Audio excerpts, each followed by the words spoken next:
Hello दोस्तों, स्वागत है एक बार फिर से आपका मेरे चैनल पे लीगल न्यूज 127 पे। दोस्तों सही सुना आपने, आप पे जो भी दहेज के झूठे केसेस चल रहे हैं वो आप अब तुरंत खारिज करवा सकते हैं। सुप्रीम कोर्ट का ऐसा जजमेंट आया था जिसमें सुप्रीम कोर्ट ने फैसला किया था,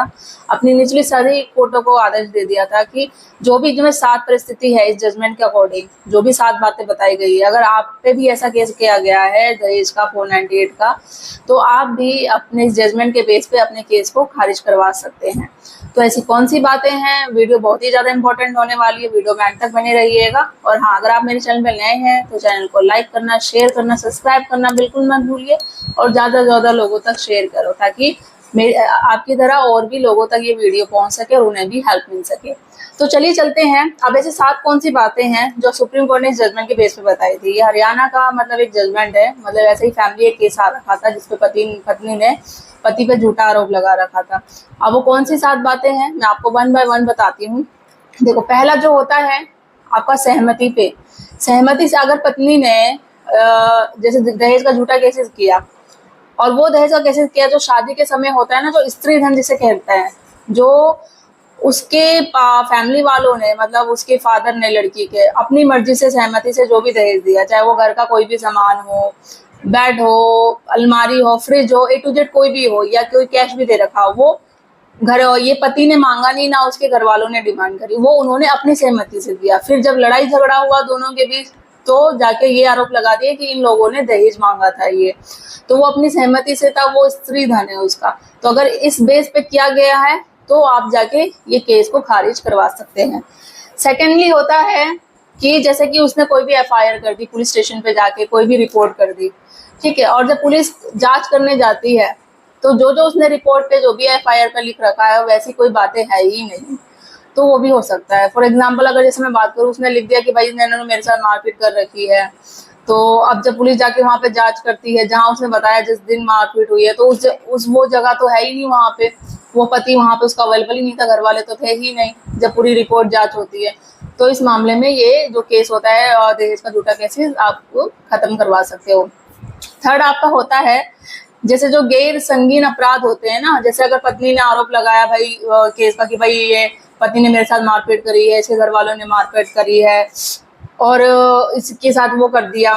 तो जब पुलिस ने क्या बोलते हैं उसे, जब जांच करी, जांच कर दी और ओके कर दी फाइल और आगे भेज दी, बट होता क्या है, गैर संगीन अपराध में अगर कोई भी मारपीट का हो, कोई भी जैसे संगीन अपराध लगाया गया हो, बिना मजिस्ट्रेट की परमिशन के पुलिस अगर नॉर्मली जांच करके आगे केस फाइल कर देती है, ऐसा नहीं होता, उसमें मजिस्ट्रेट की आपकी परमिशन लेनी पड़ती है, फिर ही केस फाइल होती है। अगर ऐसा हो गया है ना तो फिर वो आप केस रफा दफा करवा सकते हो, अपना केस है जो ये खारिज करवा सकते हो। फोर्थ क्या होता है, जिसमें दहेज का जिसमें मुकदमा कर रखा हो, ठीक है, पत्नी ने पति पे कर रखा उसके घर वालों पे, ठीक है, झूठा आपको पता है कि झूठा है ही। अब उसमें क्या होता है, बेतुकी बातें लिखी रहती है। अब बेतुकी बातें क्या हुई, जैसे उसने लिख दिया कि फॉर एग्जाम्पल जो फैमिली मेंबर उसमें इन्वॉल्व नहीं है, कि उसने भी मेरे साथ मारपीट करी है गाली गलौज करी है, जैसे उसने जिस पर्सन का नाम लिया, जो भी घर वालों का, वो तो है ही नहीं इंडिया में, इंडिया से बाहर है, उनका नाम लिख दिया, ठीक है, और ये आपने फादर इन लॉ पे छेड़छाड़ का आरोप लगा दिया, कोई भी चीज है, मतलब जो भाई आप जिस पे मारपीट का आरोप लगा रहे हो वो तो यहाँ पे है ही नहीं, इंडिया में बैठा हुआ वो विदेश में, दूर दूर तक नाम नहीं है, बात होती नहीं, पता नहीं है, उसका आप नाम लगा दिया। ऐसे जब जांच हुई, जब पूरे पुलिस से जांच वाच हुई, इंक्वायरी सब कुछ हुई, तो ये सामने आ गया, तो ये तो झूठा ही आरोप है, तो आप इस केस को भी आप रफा दफा कोर्ट से जाके करवा सकते हो, खारिज करवा सकते हो। अब 5वां क्या होता है, एक संस्था में मतलब दम है, काफी सारी ऐसी संस्था होती है ना, जैसे कि लेडीज के पक्ष पे होती है भाई कि आरोप लगाते हैं, तो वो लोग कहते हैं कि अब छोड़ो, इस केस में दम वम नहीं है, आप कोर्ट से आपका कुछ हो नहीं सकता, इसे झूठा केस करने का कोई फायदा नहीं है, आप हमारे पास आ जाओ, तो वो संस्था लिख के दे देगी कि भाई पति को दे देती है उसके घर वालों की, अभी एप्लीकेशन दे दो जाके, और वो लेडीज का करती है कि हाँ भाई मुझे तो पता चल गया यहाँ पे कोर्ट में होगा नहीं, क्योंकि मैंने तो सिंपल सी बात है झूठी केसेस कर रखे हैं इससे, तो वो संस्था लिख के दे देगी ना, तो वो फिर उस बेस पे जो लिख के दे देगी आप कोर्ट में जमा करा सकते हो और आप अपने केस को खत्म करा सकते हो। और मोस्ट इम्पोर्टेंट क्या हो गया, सबसे ज्यादा इम्पोर्टेंट होता है बदला लेना। छठा आपका पॉइंट हो गया बदला लेने में। क्या हो गया कि मोस्टली जो केसेस होते हैं, जैसे पत्नी करती है, एक तो पति को परेशान करने के लिए करती है, उसको परेशान करना, उसको उसके घर वालों को परेशान करना। बदला लेना कैसा आ जाता है, जैसे एक मैं बताऊं, एक हमारे पास केस आया था, पत्नी के पिता ने उसके हस्बैंड से मतलब पति से पैसे मांगे कुछ। तो भाई पति ने बोल दिया मेरे पास तो पैसे है ही नहीं, और उसके पास उस समय सीरियसली नहीं थे, तो उसने काफी रिक्वेस्ट भी की, उसने बोल दिया मेरे पास है ही नहीं। फिर पत्नी ने क्या किया बदला लेने के लिए, भाई इसने मेरे फादर को तो पैसे दिए नहीं, उसी बेस पे उसने क्या किया, उससे लड़ाई झगड़ा करने लग गई, अपना घर छोड़ के मायके चली गई, उसको बहुत परेशान करने लगी, और वो उसी बात पे सिर्फ उसको करने लगे बर्नआउट कि उसने उसके फादर को पैसे नहीं दिए। तो उस बेस पे उसने उसका दहेज पे झूठा आरोप करा दिया कि वही लड़ाई झगड़ा करना, मारपीट करता है मेरे साथ, घर वाले करते हैं, तो ये बदला लेने। जो मोस्टली केसेस आते हैं ना, जैसे मैं कहती हूँ झूठे केसेस आते हैं, या नॉर्मली जो होते हैं केसेस, मतलब झूठे केसेस के साथ 95% केसेस जो झूठे होते हैं वो बदला लेने के लिए ही पति के साथ उसके घर वालों के साथ किए जाते हैं। भाई उसकी बात नहीं मान रहे, अगर कुछ रिक्वायरमेंट करी तो वो पूरा नहीं किया गया, तो इस बेस पे मैं इसको सबक सिखाऊंगी, इसको बताती हूँ इसने कैसे क्यों नहीं किया, मेरी बात नहीं मानी, या मेरे फादर को पैसे नहीं दिए, जो भी कोई भी रीजन हो, तो बदला लेने की भावना से ही वो झूठे केसेस 498 किए जाते हैं। और लास्ट और सबसे मोस्ट इम्पोर्टेंट पॉइंट ये होता है कि जैसे मैंने आपको पहले भी बताया था कि एक तो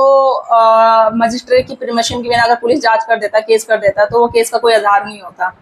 बिना मजिस्ट्रेट के केस पे नहीं होता। और लास्ट और 7 मोस्ट इम्पोर्टेंट होता है, जैसे कोई भी 498 का ही कोई भी दहेज का केसेस किया जाता है, अगर वो इसमें क्या होता है 99% क्या की जाती है कि लोग पुलिस वाले इंक्वायरी करेंगे, एक चार्जशीट बिठा देंगे, फाइल आगे केस कर देंगे और भेज देंगे। बट ऐसा नहीं होता, इसमें क्या होता है डीएम की परमिशन लेनी जरूरी होती है। डीएम की परमिशन लेंगे, जब डीएम ओके करेगा उसके बाद जब होगी कंप्लीट फाइल फिर केस किया जाएगा। 99% केसों में डीएम की परमिशन नहीं ली जाती है। अगर आप ये पता करोगे ना कि अगर आपके केसेस में भी ऐसा है डीएम की परमिशन नहीं ली गई है, विदाउट डीएम परमिशन